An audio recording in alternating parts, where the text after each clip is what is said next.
Third eye ചക്രം അല്ലെങ്കിൽ ഈ ആജ്ഞാചക്രം എന്ന് പറഞ്ഞാൽ നമ്മളുടെ ഏറ്റവും പ്രധാനപ്പെട്ട കൺട്രോൾ സെൻറ്റർ ആയതുകൊണ്ട് തന്നെ അവിടെ ഫോക്കസ് ചെയ്ത് നമ്മൾ ഈ പറഞ്ഞ പോലെയുള്ള വർക്കുകൾ ചെയ്ത് കഴിഞ്ഞാൽ നമുക്ക് ഈ പറഞ്ഞ ഇൻഡ്യൂഷൻ പോലെയുള്ള അതീന്ദ്രിയമായിട്ടുള്ള കാര്യങ്ങൾ നമുക്ക് ലഭിക്കും. എന്ന് വെച്ചാൽ നമുക്കറിയാം, ഇപ്പം നമ്മൾ കുണ്ടലിനി യോഗത്തിൽ തന്നെ എടുത്തു കഴിഞ്ഞാൽ കുണ്ടലിനി യോഗം ശരിയായ രീതിയിൽ പ്രാക്ടീസ് ചെയ്യുന്ന ഒരാളെ സംബന്ധിച്ചിടത്തോളം അണിമാതി അഷ്ടസിദ്ധികൾ കിട്ടുമെന്ന് പറയുന്നുണ്ട്.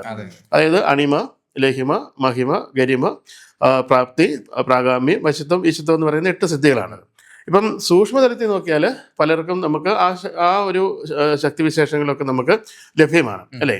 ഇപ്പോൾ സ്ഥൂലാവസ്ഥയിലല്ല അതിനെയൊന്നും മനസ്സിലാക്കേണ്ടത്. ഏറ്റവും സൂക്ഷ്മതലത്തിൽ നമുക്ക്, അതായത് അണിമയെന്ന് പറഞ്ഞാൽ ഒരു അണുവിനോളം ചെറുതായി നമ്മൾ ഈ പ്രപഞ്ചത്തെ കാണുക എന്നുള്ളതാണ്.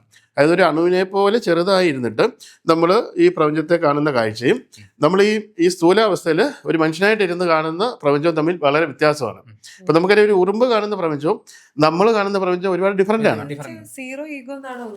അല്ലല്ല, ഒരു ഉറുമ്പിന്റെ കണ്ണിലൂടെ കാണാൻ പറ്റുന്ന ഈ അവന്റെ ചുറ്റുപാടുകളുണ്ടല്ലോ, ആ ചുറ്റുപാടും ഒരു മനുഷ്യനായി ഇരുന്ന് നമ്മൾ കാണുന്ന ചുറ്റുപാടും തമ്മിൽ വളരെയധികം വ്യത്യാസമാണ്.